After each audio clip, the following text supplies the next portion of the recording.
ನಮಸ್ಕಾರ ಸ್ನೇಹಿತರೆ, story world ಅನ್ನೋ ಚಾನಲ್ಗೆ ಸ್ವಾಗತ. ರಾಮಾಯಣದ ಒಂದು ಪ್ರಸಿದ್ಧ ಹಿಂದೂ ಮಹಾಕಾವ್ಯ. ಇದು ಶ್ರೀರಾಮನ ಜೀವನ ಮತ್ತು ಸಾಹಸಗಳ ಕಥೆ.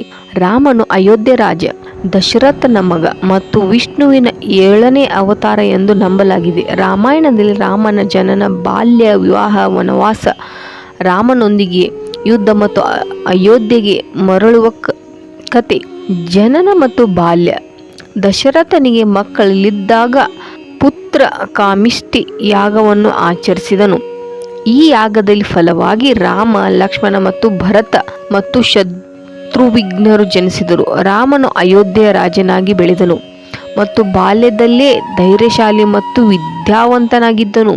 ರಾಮನ ವಿವಾಹವು ರಾಮನು ಜನಕ ಮಹಾರಾಜನ ಮಗಳಾದ ಸೀತೆಯನ್ನು ಸ್ವಯಂವರದಲ್ಲಿ ಗೆದ್ದು ವಿವಾಹವಾದನು. ವನವಾಸ ಹೋಗುವುದು.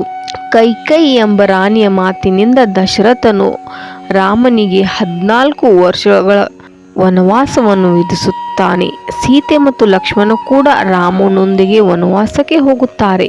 ವನವಾಸದ ಸಮಯದಲ್ಲಿ ರಾವಣನು ಸೀತೆಯನ್ನು ಅಪಹರಿಸುತ್ತಾನೆ. ರಾಮನು ಹನುಮಂತ ಮತ್ತು ವಾನರ ಸೈನ್ಯದ ಸಹಾಯದಿಂದ ರಾವಣನೊಂದಿಗೆ ಯುದ್ಧ ಮಾಡಿ ಸೀತೆಯನ್ನು ರಕ್ಷಿಸುತ್ತಾನೆ.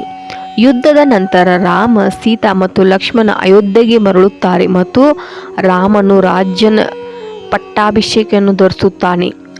ರಾಮನು ಅಯೋಧ್ಯೆಯನ್ನು ಬಹಳ ನ್ಯಾಯ ಮತ್ತು ಧರ್ಮದಿಂದ ಆಳುತ್ತಾನೆ. ಅವನ ಆಳ್ವಿಕೆಯನ್ನು ರಾಜ್ಯವನ್ನು ರಾಮರಾಜ್ಯ ಎಂದು ಕರೆಯಲಾಗುತ್ತದೆ. ಇದು ಆದರ್ಶ ರಾಜ್ಯದ ಸಂಕೇತವಾಗಿದೆ.